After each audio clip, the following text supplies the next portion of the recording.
Dear students, स्वागत है आपका आपके अपने यूट्यूब चैनल इंग्लिश गुरु चौरासी में। स्टूडेंट्स, आज के वीडियो के अंदर हम जानेंगे कि इंग्लिश ग्रामर का एक और सबसे इम्पोर्टेंट टॉपिक जिसपे इंग्लिश की हम ये मान के चलें कि 50% इंग्लिश जो है वो उस टॉपिक का बेस है। वो टॉपिक जो है वो 50% इंग्लिश को कवर करता है।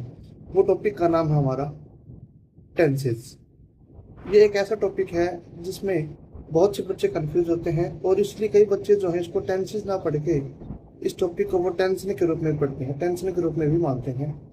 तो आज मैं आपको इस टेंशन के बेसिक के बारे में, यानी इस टेंशन को दूर करने के लिए ये जो टेंसेस जो है इसके बेसिक के बारे में आपको मैं बताऊंगा कि टेंसेस क्या होता है, इसके कितने पार्ट होते हैं और इसके पार्ट्स जो है वो कितने तरीके से डिवाइडेड किए गए हैं, क्यों डिवाइडेड किए गए हैं, आज के वीडियो में हम ये जानेंगे। तो डियर स्टूडेंट, देखो, सबसे पहले यदि हम बात करें कि टेंसेस क्या होता है, क्या होते हैं tense.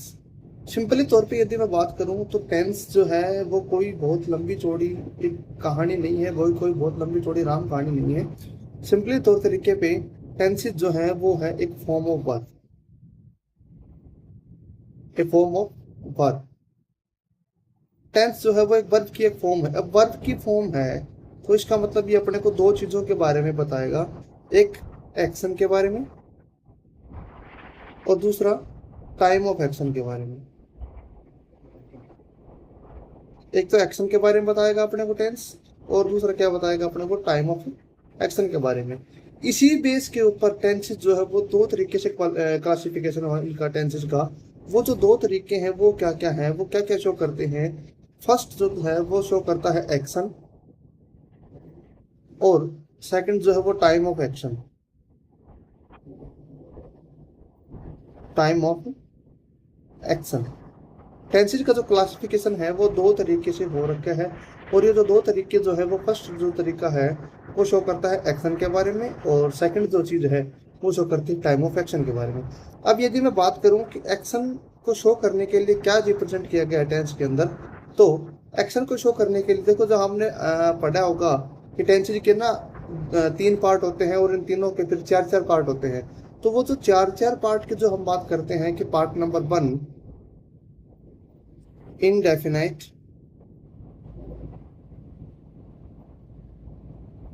part number 2 continuous, part number 3 perfect,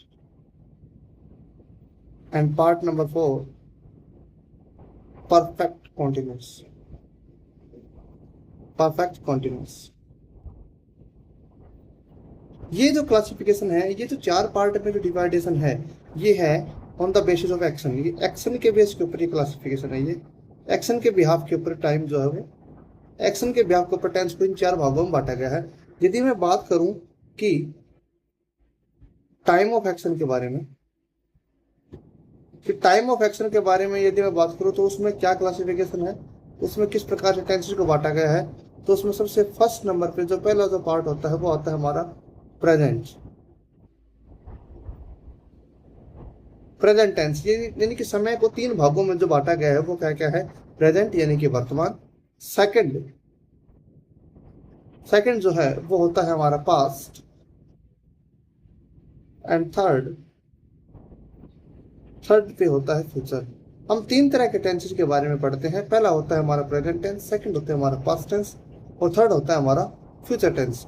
ये दो तरीके से क्लासिफिकेशन है।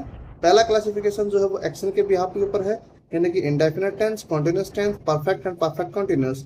और यदि हम बात करें टाइम ऑफ एक्शन के बिहाफ पर, तो वो तीन तरीके से क्लासिफिकेशन है इसका। फर्स्ट वन है जो है प्रेजेंट, सेकंड वन है पास्ट, एंड थर्ड वन है फ्यूचर। अब कल जो मैं वीडियो डालूंगा, कल की जो वीडियो रहेगी उसमें मैं आपको टेंसेस के ये टाइम ऑफ एक्शन जो है, इस टाइम ऑफ एक्शन के एक एक्सेप्शन के बारे में बताऊंगा। तो आज ही आप इस वीडियो को देख के, अब आपको ये अच्छा लगा हो, ये कंसेप्ट आपको समझ में आया हो, तो आप वीडियो को लाइक करें, कमेंट करें और चैनल को सब्सक्राइब करके बेल आइकन को दबाना बिल्कुल भी मत भूलना, क्योंकि कल की जो वीडियो है वो टेंसेस के लिए, टेंसेस के बिहाफ पर बहुत मोस्ट इंपोर्टेंट वीडियो में डालने वाला हूँ। तो आज ही चैनल को सब्सक्राइब कर लेना। आपको ये वीडियो देखने के लिए आपका बहुत बहुत धन्यवाद। Thanks for watching my video. Let's learn English easily together. Don't forget to like, share, and subscribe. Thank you so much for watching.